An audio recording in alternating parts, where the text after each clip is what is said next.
Swastiastu, Tabis Selamat Nginum Latai, Salam Sujud Minum Lempang. Selamat siang teman-teman semuanya. Perkenalkan, nama saya Roni Effendi. Saya dari Prodi Filsafat Agama Hindu dengan NIM 1703002. Nah, di sini teman-teman saya akan berbagi ilmu mengenai proposal skripsi saya yang saya angkat di semester ini. Berhubung saya sudah semester akhir, jadi ini adalah salah satu tugas dan kewajiban saya sebagai mahasiswa teman-teman. Oke, judul proposal saya itu adalah upacara Tiwa Hindu Kahringan di Desa Mendil Lama, Kecamatan Pulau Malan, Kabupaten Katingan. Nah, aku di sini menggunakan kajian sosial religius ya teman-teman ya. Nah, langsung saja teman-teman, karena dari dulu sampai sekarang mungkin untuk presentasi proposal selalu menggunakan PowerPoint. Nah, yang diambil itu dari bab 2 sampai dengan bab 3 teman-teman. Isi dari bab 2 yaitu adalah kajian pustaka, konsep dan teori. Nah, di sini langsung saja ke penjelasan teman-teman. Jadi rasanya kurang ngeh kalau tidak dijelaskan teman-teman ya. Pengertian dari kajian pustaka. Nah, kajian pustaka ini adalah langkah awal bagi peneliti dalam mengumpulkan informasi yang berhubungan dengan subjek penelitian yang akan dilaksanakan. Nah, di sini teman-teman, kajian pustaka ini selalu digunakan dalam suatu metode penelitian, proposal skripsi, tesis ataupun sebagainya teman-teman. Karena ini adalah salah satu langkah awal seorang peneliti untuk meneliti sesuatu yang ingin dia kaji teman-teman. Oke, langsung saja lanjut ke kedua teman-teman, yaitu konsep. Nah, konsep ini juga tidak pernah ketinggalan karena ini konsep sebagai rangkaian dalam suatu penelitian teman-teman. Nah, konsep ini merupakan suatu pengertian yang harus terlebih dahulu dipahami dalam suatu penelitian ilmiah. Konsep sangat perlu ada dalam sebuah penelitian agar penelitian tersebut mempunyai dasar yang kokoh. Nah, konsep ini dia itu merangkai dari mana penelitian ini diperkuat. Misalnya kita mengangkat tadi kan seperti saya angkat upacara Tiwa. Tentunya saya mencari referensi-referensi seperti bukti tertulis seperti tesis, jurnal yang sudah ada di perpustakaan yang sudah dikeluarkan teman-teman, yang sudah resmi. Nah, lanjut, di dalam konsep ini terdapat beberapa pembahasan topik lagi, yaitu pengertian dari upacara teman-teman. Nah, mungkin untuk upacara sudah tidak asing bagi umat Hindu Kahringan, terutama di Kalimantan Tengah. Upacara ini sudah sangat sakral, terutama dalam ritual. Lanjut di materi saya yang tertunda kemarin, sudah sampai ke penjelasan daripada upacara. Nah, di sini saya akan menjelaskan kembali mengenai Tiwa. Apa itu Tiwa? Nah, Tiwa ini sering sekarang dianggap sebagai suatu tradisi yang lahir dari kebiasaan adat nenek moyang masyarakat Dayak ya teman-temannya. Padahal ini tidak, karena Tiwah ini sebenarnya adalah salah satu ritual suci yang memang harus dilaksanakan oleh para umat Hindu Kahringan. Kenapa? Karena ini dianggap sebagai kewajiban atau hutang yang harus dilaksanakan oleh keluarga yang ditinggalkan teman-teman. Jadi kita lanjut. Ya, lanjut teman-teman. Tadi yang itu ada Hindu Kahringan. Nah, di Hindu Kahringan ini, Kahringan ini kalau kita anggap sebagai agama enggak, kalau kita anggap bukan agama juga enggak teman-teman. Karena ada beberapa kepercayaan, terutama di Kalimantan Tengah, ada di beberapa wilayah, ada sekelompok orang mempercayai bahwa Kahringan ini adalah agama mereka, agama yang dianut mereka dari sejak lahir teman-teman. Jadi kalau memang secara universalnya, secara meluas global, memang Kahringan ini tidak dianggap sebagai agama.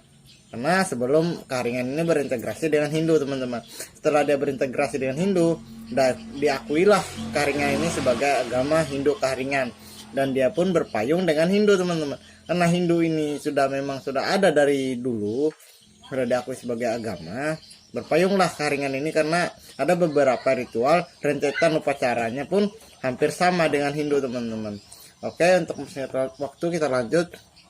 Nah, di proposal penelitian saya menggunakan teori. Teori itu ada 3 teman-teman. Teori yang saya gunakan di sini ada teori religi, teori sosial, dan teori. Nah, lanjut.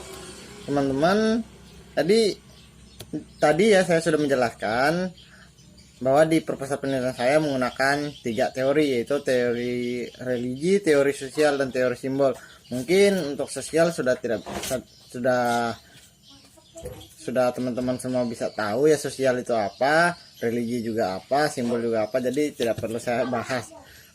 Lanjut ke bab 3, ada metode penelitian teman-teman. Nah, di metode penelitian terdapat jenis dan pendekatan penelitian. Setelah itu ada lokasi dan waktu penelitian, dan jenis dan sumber data, kata-kata dan tindakan, sumber tertulis, subjek dan objek penelitian, teknik penentuan informasi penelitian, metode pengumpulan data. Nah, oke teman-teman, saya jelaskan satu-satu dulu ya teman-temannya, biar lebih paham gitu. Nah, untuk jenis dan pendekatan penelitian saya menggunakan penelitian kualitatif teman-teman. Kenapa? Karena saya membahas upacara tiwah teman-teman. Upacara tiwah ini berkenaan dengan sosial. Nah, sosial karena dalam metode kualitatif saya rasa lebih cocok daripada menggunakan metode kuantitatif teman-teman. Kalau metode kuantitatif kita lebih merumuskan. Masa iya sih teman-teman, upacara tiwah kita rumuskan dengan rumus-rumus, jadi saya rasa kurang cocok gitu ya, kurang mantap. Jadi kalau untuk menggunakan metode kualitatif dan metode dokumentasi, observasi, gambar-gambar, lampiran gambar-gambar tadi, itu lebih cocok dalam penggunaan metode upacara tiwah ini teman-teman. Nah lanjut untuk lokasi dan waktu kita menyesuaikan teman-teman, karena saya mengangkatnya upacara tiwah di desa Menduing Lama, jadi kita lokasinya ya di desa Menduing Lama, dan yang waktu sesuai dengan pelaksanaan tiwah teman-teman. Upacara tiwahnya kapan dilaksanakan, maka itulah waktu yang tepat untuk mengumpulkan data. Oke, lanjut teman-teman, kata-kata dan tindakan juga. Jadi di sini ada penjelasan sedikit, saya bacakan teman-temannya.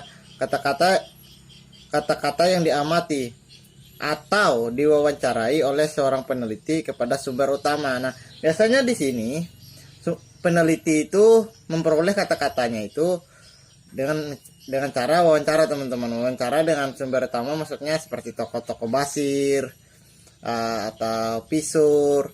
Kalau di Ketingan itu pisur, seringan sih menggunakan pisur teman-teman, tapi ada beberapa keluarga yang melaksanakan upacara tiwah itu menggunakan basir teman-teman ya, tergantung daripada penempatan daripada tulang liau haring karingan tadi.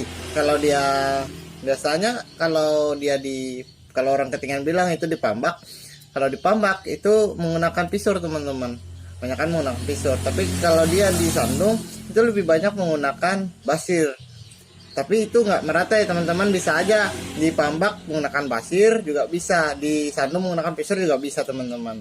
Nah, untuk sumber tertulis sudah jelas, namanya juga sumber tertulis. Jadi kita cari proposal atau tesis atau jurnal yang membahas tentang upacara sebagai bukti yang memperkuat dari proposal penelitian kita teman-teman, sebagai untuk mencari sumber-sumber data lain dari sumber tertulis seperti proposal tadi.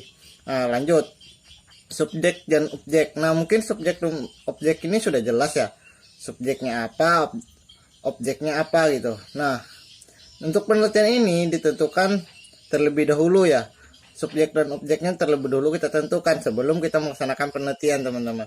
Nah, kenapa? Suatu proposal penelitian penting kita menentukan dulu objeknya siapa, subjeknya di mana gitu, seperti itu loh teman-teman. Nah, teknik penentuan informan. Untuk teknik penentuan informan ini saya bacakan sedikit yang tertulis di proposal saya.